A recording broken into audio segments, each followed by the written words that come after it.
அனைவருக்கும் வணக்கம். என் பேர் ஆனந்தனா. தேவகோட்டை செல்வன் மாணிக்க வாசகம் நடுநிலைப் பள்ளியில் 7ஆம் வகுப்பு படிக்கிறேன். நான் படிச்சிருந்த கதை பேர் சிறுவர்களுக்கான அருணாவின் பண்புநெறி கதைகள்.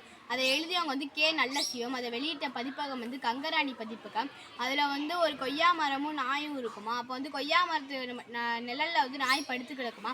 அப்போ அந்த கொய்யா மரத்துக்கிட்ட பழத்தை பறிக்க வர எல்லாரையுமே இந்த நாய் பார்த்து குறைச்சி கடிக்க போகுமா.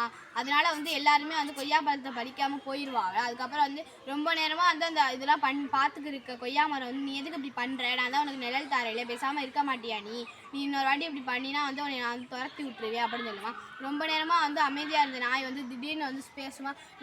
நீ மனிதர்கள் நல்லவங்கன்னு நினச்சிக்கிருக்க, நீ அவங்களுக்காக பேசுகிற, ஆனால் உனக்காக யாரும் எதுவும் பண்ண மாட்டாங்க, உன்னை வெட்டுறதா ஊருக்குள்ளே பேசிக்கிருந்தாங்க, அதனால தான் உன்னை பாதுகாக்கிறேன் அப்படின்னு சொல்லுமா. அதில் கொய்யா மரம் கேட்குமா, எதுக்கு நீ என்னை பாதுகாக்கிற அப்படின்னு கேட்குமா. அதுக்கு அந்த நாய் சொல்லுமா, நான் சின்ன வயசில் குட்டியாக இருக்கும்போது நீ ஒரு கன்றாக இருந்த, நீ தான் எனக்கு நிழல் கொடுத்த, நான் உன்னோட நிழலில் தான் படுத்து கிடந்தேன், அதனால தான் நான் உனக்கு உதவி பண்ணுறேன் அப்படின்னு சொல்லுவான்.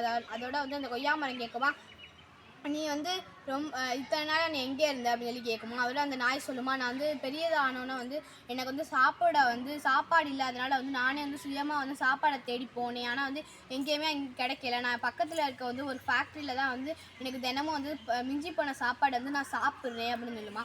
அதோட அந்த கொய்யா மரம் சொல்லுமா, என்னை மன்னிச்சிடு, நீ இவ்வளோ நல்ல எண்ணத்தோடு இருக்க, நான் அதை உன்னை திட்டிட்டேன் அப்படின்னு சொல்லுமா. அதோட அந்த நாய் சொல்லுமா, இந்த நீ மன்னிப்புலாம் கேட்க வேணாம், நீ எனக்கு நிழல் கொடுத்தனால உனக்கு நான் நன்றி தான் சொல்கிறேன் அப்படின்னு சொல்லுமா. இப்படியே 2 பேர் பேசிக்கிருக்க அவங்க 2 பேருக்குள்ளே நட்பு உண்டாயிருமா. அவங்க பேசிக்கிட்டே இருக்கும்போது திடீர்னு ஊருக்காரங்க எல்லாருமே அந்த நாயை வெட்டுற, இந்த நாயை நம்ம கொன்னுட்டு நம்ம இந்த கொய்யா மரத்தை எடுத்துருவோம் அப்படின்னு சொல்லுமா. அதோட அந்த நாயை இந்த கொய்யா மரத்தை பாதுகாக்கணும்னு பார்க்குமா. ஆனால் ஆனால் மனிதர்கள் நிறைய ஆயுதங்கள் எடுத்துகிட்டு வந்தனால அந்த நாய் விழுந்துருமா. அதோட அந்த கொய்யா மரம் பார்த்துட்டு அழுக முடியாமல் இருக்குமா. அதில் அந்த கொய்யா மரம் நினைக்குமா, சரி நம்ம நமக்கு நன்றியாக இருந்த நாய் நம்மளோட பக்கத்துலேயே நமக்காகவே இருக்கட்டும் அப்படின்னு சொல்லிட்டு அந்த கொய்யா மரம் அழுது கண்ணீர் விழிச்சிட்டே ரொம்ப சந்தோஷப்படுமா. அதோட இதுலேருந்து நம்ம என்ன தெரிஞ்சுக்கிட்டோம் அப்படின்னா எல்லாருக்கும் நம்ம நன்றி மறக்கூடாது. இதில் நன்றி, வணக்கம்.